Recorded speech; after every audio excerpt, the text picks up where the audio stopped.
7月5号，新疆发生了大规模冲突事件之后，日前，印尼数百名伊斯兰组织的代表聚集在中领馆前，要求中共政权和维族人对话，公平地调查和处理新疆事件。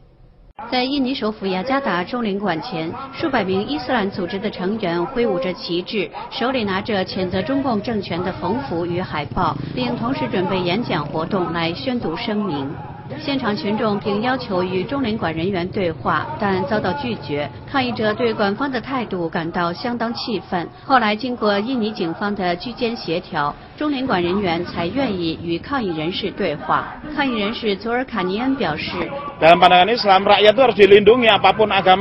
我们认为所有的人民，不管他有什么宗教或信仰，都应该受到国家的保护，不只是穆斯林，信仰其他宗教的人民也是一样。我们要求中共政权保护维族人，而不是以殖民统治者的心态高压统治。30分钟后，抗议者不满意对话的结果，决定要再次举行大规模的抗议活动，直到中共政权改变态度为止。目前，中共官方关于新疆冲突事件中死伤的人数以及事件发生经过的说法，外界仍认为有待调查。上周五，世界维吾尔代表大会主席热比亚呼吁国际社会介入，促使中共当局与世维大会进行对话。